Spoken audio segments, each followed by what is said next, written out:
Hello everyone! In this video, we'll go over the Vocabulary Workshop Level Orange Unit 13 words. You can follow along at home using your own book. Let's get started! Our first word is abstract. Abstract is an adjective, and abstract is having to do with an idea or quality rather than an object. Hard to understand. And in art, it means with little likeness to real people or things. So abstract just means something that you can't really touch or see like an object. It's more of an idea or a feeling that people have. Let's look at the example sentence. A character in a book may stand for an abstract idea such as kindness. So this sentence is just saying that in some books, one of the characters might actually be an idea like kindness that the author is trying to show through that character. So everything that that character does is showing kindness. Some other examples would be like love. Love is an abstract idea. We cannot touch love, we cannot see love, but people can feel it. Or happiness. Happiness is an abstract because you can't touch it, but you know it's there. People can feel happiness. And the second part of the definition in art, an abstract painting would be something like this. There are no people or shapes here. There's just different colors, and you can't really tell what anything is, but maybe when looking at this, you might get some kind of feeling. You might feel confused or happy or excited. Everyone can feel a different way. So we would call this kind of art abstract art. I could say the artist painted an abstract picture with bright colors. Some synonyms of abstract are conceptual and theoretical and obscure. Antonyms are real, concrete, and realistic. Our next word is ally, and this word we can use it as a verb or as a noun, but the way we say it is a little bit different. When it is a verb, we would pronounce it like a and then lie, ally. But when it is a noun, it's pronounced as ally. More of al and I sound like this. So let's go over the verb first, ally. Ally means to unite or join for a special purpose. So to ally means you're joining together with someone for a special reason. It's like saying, let's be on the same team. So people, groups, or even countries can ally when they want to help each other or maybe reach the same goal. Let's look at the example. Parents may ally themselves with teachers to tutor students who need extra help. So in this sentence, we are saying that there might be a parent who needs extra help for their child, so they will ally themselves with the teacher. They will make a team together so that both the teacher and the parent can help the student. So we would call that ally. They allied together. Another example would be, students allied to clean up the playground. So they got together, they're working together for the reason of cleaning the playground. Or we can say, two countries allied to fight against their enemy. So now the two countries are working together to fight against a different enemy. Or another example would be, the towns allied to share food and water.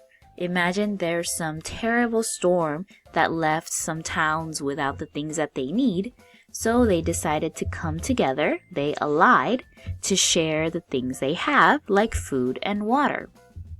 A synonym for ally is to associate, and there is no antonym for this word.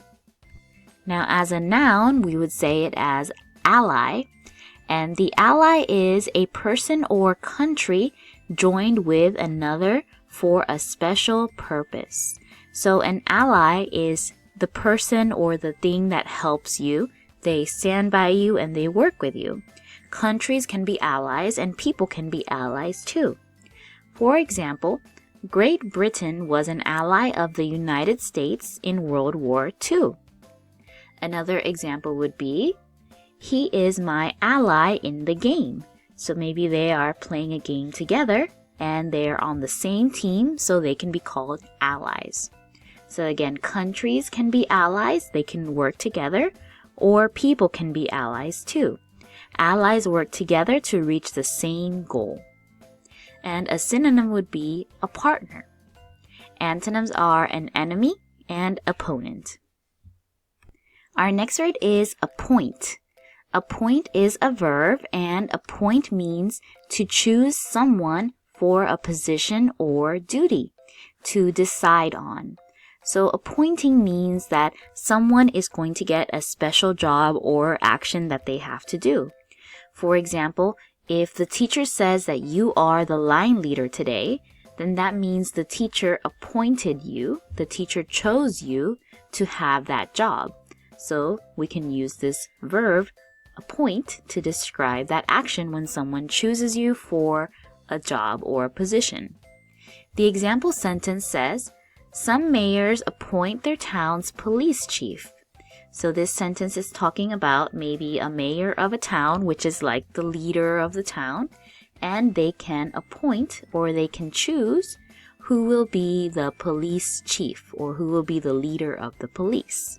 So that is also called to appoint someone. And another example could be the girls on a soccer team, they need a leader. So maybe the coach will appoint the team captain. The coach will choose which of the players can be in that leadership position. Some synonyms for appoint are to designate, assign, and elect. And antonyms are to dismiss, remove, or suspend. Have you ever been appointed to a job in your classroom before? Our next word is attentive.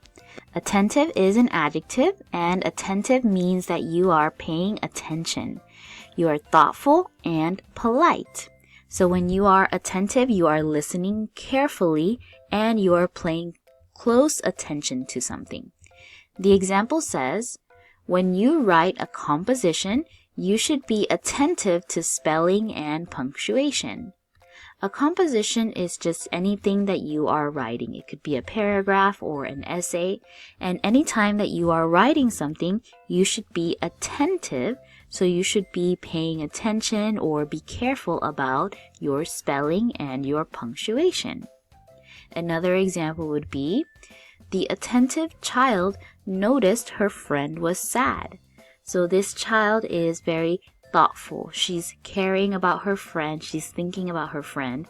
She's paying close attention to her friend. So she noticed that her friend was sad. She was attentive.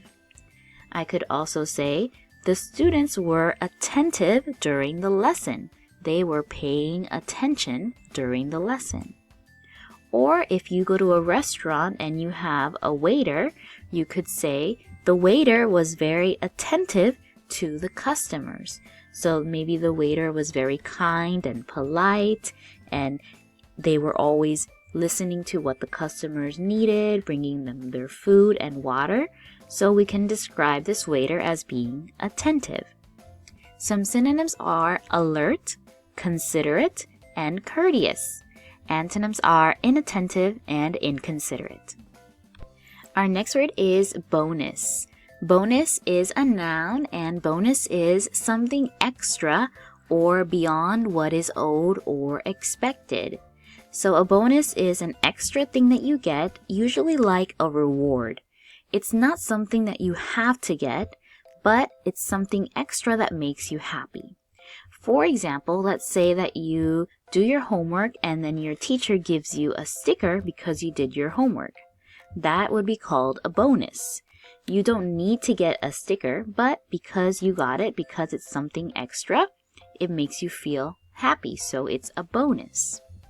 The example sentence says, not every employee gets a bonus at the end of the year. So there are some workers that when the year is over, they will get some extra money for their hard work through the year. So that is called a bonus. Another example would be, free dessert was a bonus with the meal. So maybe this person went to a restaurant and ordered a meal, and then they found out there's a free dessert that comes with her meal. So it is an extra, it is a bonus. And another example could be, the sunshine was a nice bonus for our picnic. So maybe this family was going on a picnic, and it turns out that the day was a beautiful sunny day. There was a lot of sunshine.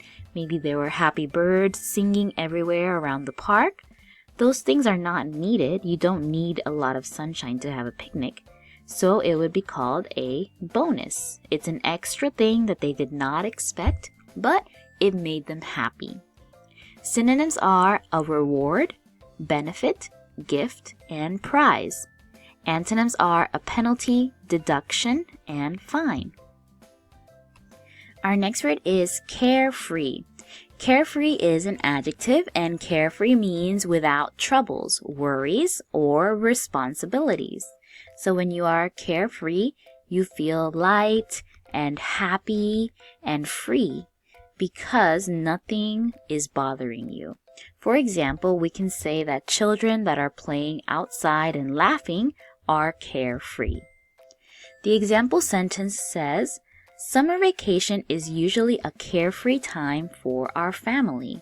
So you can imagine during summer vacation, there's nothing to worry about, there's no responsibilities, you can just relax and maybe enjoy the ocean. So we can say they are feeling carefree, or it is a carefree time. Another example could be, I had a carefree day at school with no homework. So maybe it was just a fun day of having a class party or watching a movie, so it was very carefree. There was no responsibilities, there was no worries, and there's no homework, so she probably feels very happy. Another example could be, the birds flew carefree in the sky. They didn't worry about anything, they were just flying happily. Or I can say, his carefree smile showed that he was happy. Some synonyms for carefree are untroubled and lighthearted. Antonyms are troubled, worried, and anxious. Our next word is courtesy. Courtesy is a noun, and courtesy means polite, thoughtful, or considerate behavior, a polite act or a favor. So courtesy can be words like please and thank you, or small actions like holding the door open for someone. Courtesy is just showing respect and kindness for other people. For example, customers appreciate being treated with courtesy. Anytime that you go to a store, you are a customer. So usually customers really like when they are treated with courtesy. So the store is being very polite or kind to them. They enjoy that kind of behavior. And as I mentioned, a courtesy could be holding the door open for someone. It's a kind and thoughtful thing to do to allow people to go first inside a room or to hold the door open for them if they're carrying something heavy. Another courtesy could be giving your chair up to someone who needs it more. For example, someone who is older. So that is called a courtesy. It's considerate behavior. Considerate means that you are thinking about others. Another example could be, he showed courtesy by picking up the girl's papers. Or I could say, she showed courtesy by saying thank you. Some synonyms are care, concern, regard, politeness, and thoughtfulness. Antonyms are discourtesy, disregard, and rudeness. Our next word is manufacture. Manufacture can be used as a verb and as a noun. As a verb, it means to make something, especially using machinery, or to make up.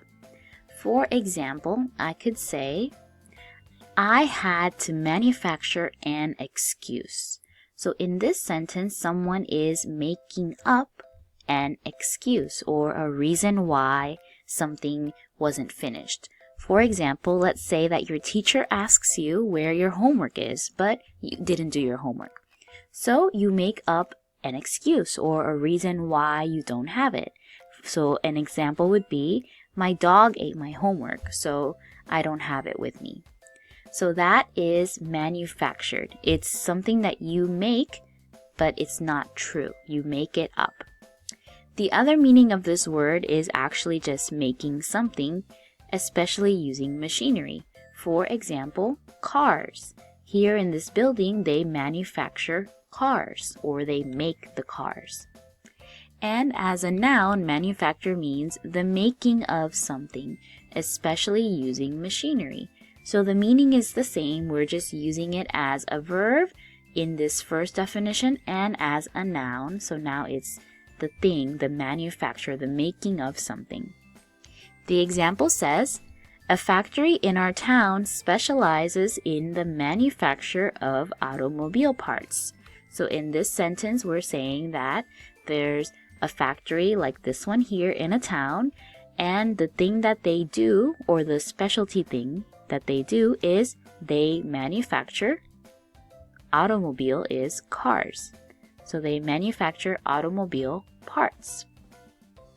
When this word is being used as a noun, it's often like this in the sentence, the manufacture of. For example, I can say, I know a lot about the manufacture of shoes. Some synonyms for manufacture are to assemble, construct, build, produce, to invent, and concoct. There are no antonyms for this word. So whenever you need to use the word make, and let's say that especially if you're talking about making a lie or making something using machines, you can use this word manufacture instead of make as a better or more advanced word. Our next word is mistrust. Mistrust is a noun and a verb. It can be used both ways, and it means a lack of confidence, to have no confidence in, to be suspicious of, to doubt. So when you mistrust someone or something, you don't believe it or you don't feel safe about it. For example, if someone lies to you, then you might feel mistrust the next time that they tell you something because you think that they are lying again. That is called having a lack of confidence. You have no confidence or you don't believe that they are being truthful or being honest. The example says, some people have a deep mistrust of politicians. So politicians are the people that control or rule a country. For example, like the president or the mayors or all of the other people that are voted to be our leaders. But a lot of times, these leaders will make some promises and then later they will break those promises. So often people mistrust these politicians. They don't trust what they say anymore because they lied in the past. Another example is, sometimes I mistrust my own judgment. So in this sentence, we're saying that sometimes you don't believe your choices or opinions. Maybe you've had wrong opinions in the past or you made the wrong choices, so you don't really trust yourself. You mistrust your judgment. Another example would be, the students showed mistrust after the teacher forgot the party. Maybe the teacher promised the class that they would have a class party, but later she forgot about it. So now the students might be feeling mistrust. They don't believe or they don't have confidence in what their teacher will say. Another example could be, she mistrusted his story because it sounded false. So he told a story to her, but she thought that story was very wrong or not possible, so she mistrusted his story. She didn't believe it. And I could also say, I mistrust this old bridge because it looks like it might fall. So I don't want to cross this bridge because I'm worried. I don't trust that it can stay up, so I mistrust it. Some synonyms for mistrust are doubt, uncertainty, and suspicion. To question, disbelieve. Antonyms are trust, confidence, belief, to trust, and believe. Our next word is noticeable. Noticeable is an adjective and it means easy to see, likely to be observed, worthy of attention. For example, we saw a noticeable improvement in their play. So noticeable means something is easy to see or recognize. It stands out and it gets your attention. For example, let's say that there were two sisters and the two sisters were always fighting, especially when they're playing together. So maybe the mom had a talk with them about their behavior and how they need to play together and share their toys. And after that conversation, then the mom saw a noticeable improvement, so it got better. Remember, noticeable just means something that you can actually see. You can see that there is a difference. Another example would be if you get a haircut, maybe a very big haircut like this girl in the picture. Maybe her friends can easily see that she got a haircut, so it's very noticeable. Another example is the stain on his shirt was noticeable. Everyone could see this stain from far away. It was easy to see. Or I could say, his nervousness was noticeable during the test. Everyone could see that he looked nervous.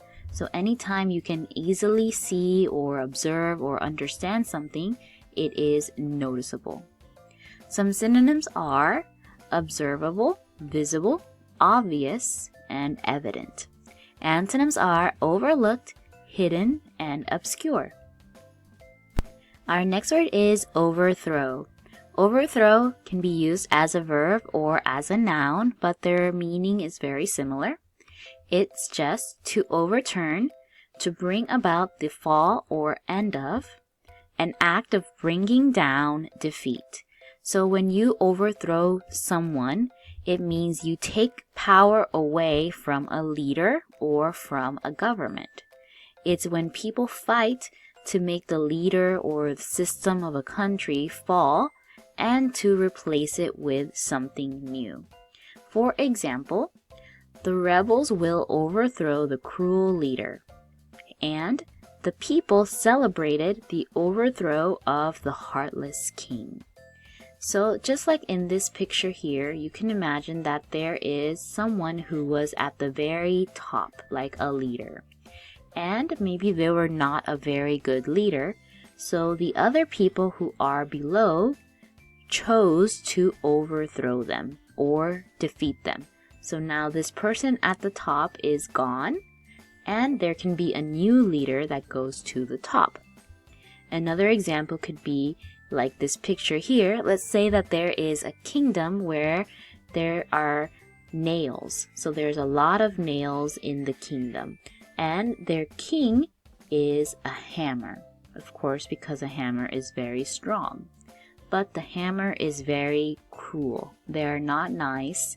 They're often hitting the nails, and now the nails are tired of this leader. So they want to overthrow the leader. They want to get rid of this king hammer, and they want to get a new king or a new leader. So anytime that people want to get rid or bring down or defeat a leader, we can use this word overthrow to describe it. Some synonyms are to remove, bring down, topple, destroy, ruin, and defeat. Antonyms are to preserve, support, and restore. Our next word is peculiar. Peculiar is an adjective, and peculiar means not like the normal or usual, odd or curious, belonging to a particular group, person, place, or thing. For example, Everyone is talking about the peculiar weather this year. So peculiar means something that is strange, unusual, or different from what is normal. For example, let's say that it is summertime, but there is a snowstorm. That kind of weather would be very peculiar, and maybe everyone is talking about this peculiar or strange weather. Another example could be, she wore a peculiar hat to the tennis game. As you can see, this hat is not very normal. It's not a normal hat that anyone would wear, so we can describe it as being peculiar. It is not normal, it's unusual. We often use this word when there is a strange smell that you don't really know what it is. So I could say, there was a peculiar smell in the room. So it's not a normal smell, it's a little bit odd or strange. It's peculiar.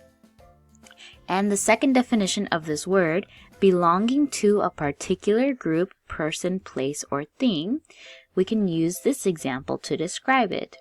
That bird is peculiar to one island in the US. So this bird only lives in one island. You can only find it there. So when something belongs to just one place, we can describe it as being peculiar. It is peculiar to something. Some synonyms of peculiar are bizarre, unusual, and strange. Antonyms are ordinary, routine, and regular. And that's all for this video. We went over the Vocabulary Workshop Level Orange Unit 13 words. Thank you so much for listening and see you next time. Bye!